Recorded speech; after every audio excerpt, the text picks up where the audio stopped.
Diablo 4 is shaping up to be one of 2023's most anticipated games so far, and for good reason. With previous installments in the series, the games have shown to be highly successful and fan favourites amongst some of Blizzard's catalogue. However, over the past few years, Blizzard have made some questionable choices with their games, and their reputation has definitely taken a hit. So fans are hoping that Diablo 4 is part of their redemption arc.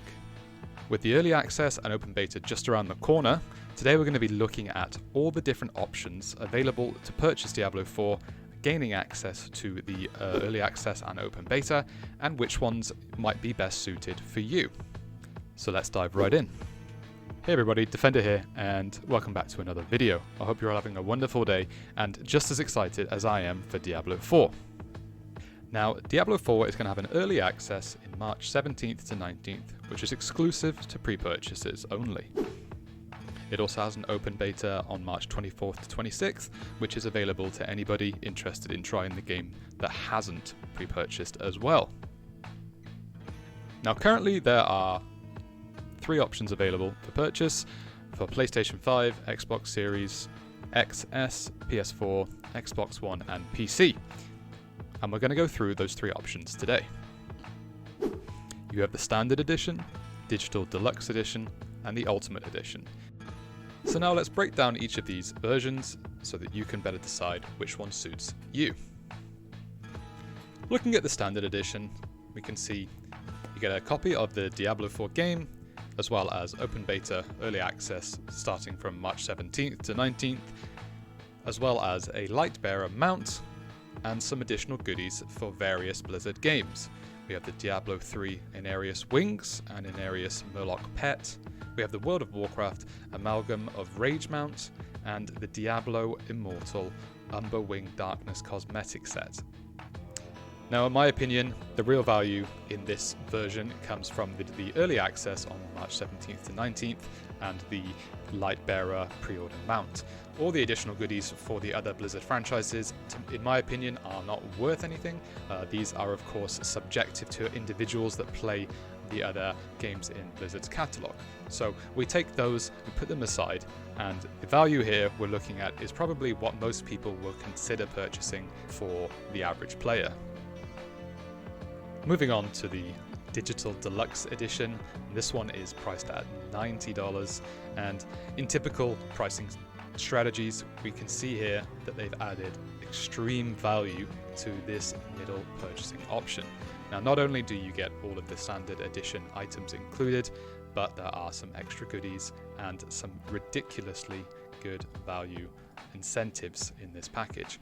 So you get the Lightbearer pre-order mount, you get all the additional franchise game goodies, you get access to the game in its early state in March 17th to 19th, as well as the open beta, of course, but you also get a Temptation mount, you also get some Hellborn Carapace mount armor, you also get some premium Seasonal Battle Pass unlock, which is going to be the tier above the standard Battle Pass that is already valued at $9.99. As well as potentially the most valuable part of any of these pre-order options, and that is the ability to access the release game 4 days earlier than the official launch. Now, this, as we've seen in previous games, is an insanely successful marketing strategy, and it produces ridiculous amounts of FOMO in the average player.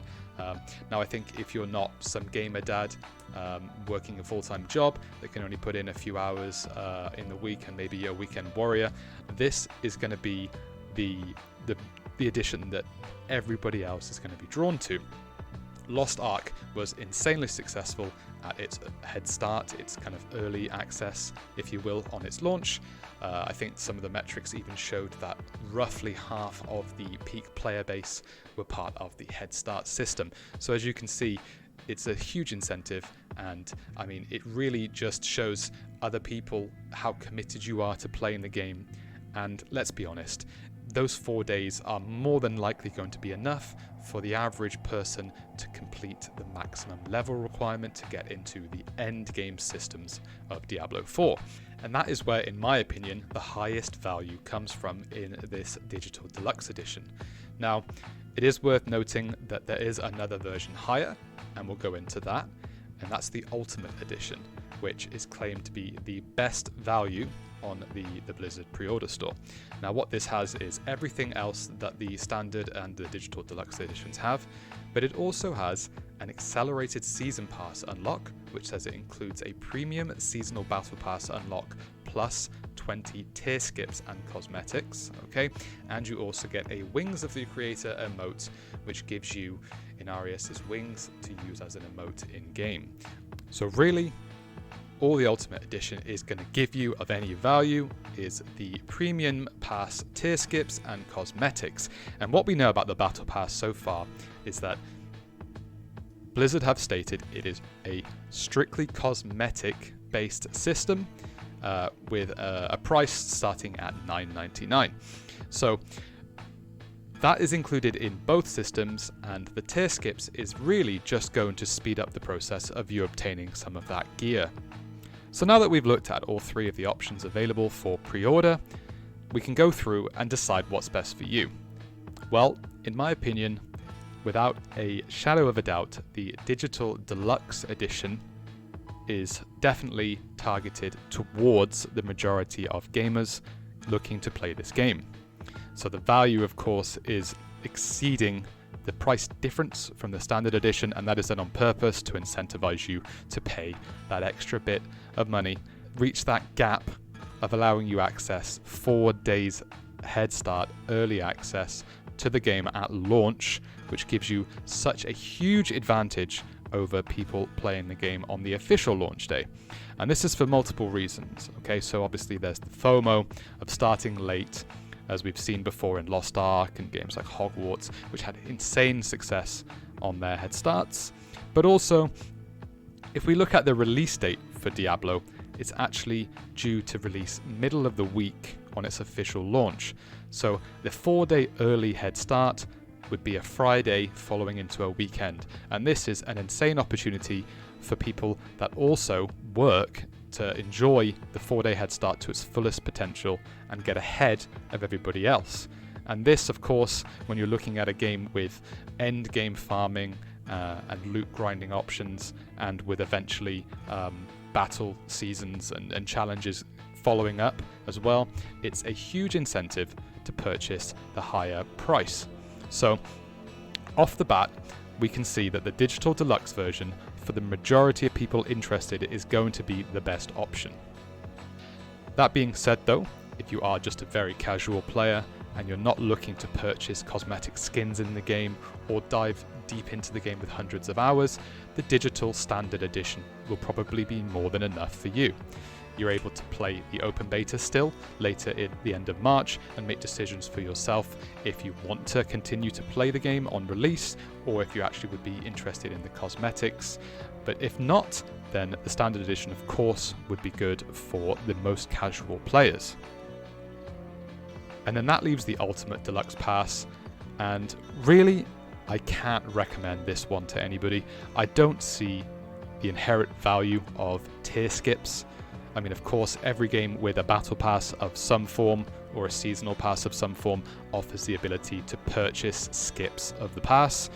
Now, in my opinion, that is just paying for progress. It's paying to skip, it's paying for less time invested for those rewards.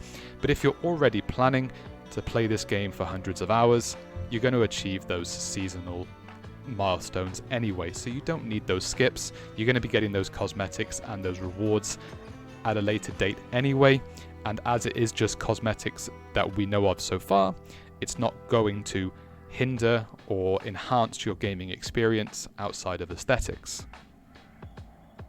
So, I mean, that's all the different options, right? Well, you're probably saying, well, hang on, Defender, there's actually a collector's box pre-order available at the moment. And to that I would say, yes, there is. There is a physical limited collector's box available for pre-order, which blows my mind that it's even a thing, because it ships without even the base game available. So you need to be very careful when looking at this product. It does state that it doesn't include a game, but in the entire gaming industry when looking at collector's editions for games. It absolutely baffles me that they have launched this product without a base game. This is more of a collector's piece, and whilst it does say a collector's box, it really should be more specific about the fact that it is purely just a physical trophy, if you will, and you shouldn't be incentivized to buy it. Now, the price of this box alone is extremely high at almost $100, and so if you were to purchase this as well as the base game, you're already reaching close to $200. And I think a huge opportunity was missed here for them to make a bundle of some sort for people that want this limited collector's box to combine the base game or a digital deluxe game at a reduced cost together. Say maybe half the price of the purchase of the game when combined with the collector's box. As if we look at the collector's box, all that's really in there is a fake candle, a couple of pieces of art, and a book with information and some artwork. Not what I would consider to be worth $100, but that of course is subjective, and if you're a fan of that, then please don't let me deter you from purchasing this. Just bear in mind that you will still need to purchase a copy of the game separately. All of this being said, however, I am extremely hyped for this game's launch. I have been waiting for this game since I don't even know when now. It's been years since I concluded my series in Diablo 3, and I have been following this series since I was very young, starting with the original Diablo game. So, you know, I'm going to be putting a lot of hours into this. I'm going to be extremely hyped come launch, and of course I will be putting out as much content as I can in the following weeks and months up until that point. Stay tuned for some early access footage over the weekend, as I have been given an access key by Blizzard privately, so I'm looking forward to diving into that. Shout outs to Blizzard, and thank you very much for hooking me up with access, and of course I will see you all in the open beta as well in the following weeks, and hopefully we can all build some hype and gain some more information around the game and its launch, and yeah, we'll get a better picture as we go. So stay tuned for more content, and I will see you in the next video. Take care.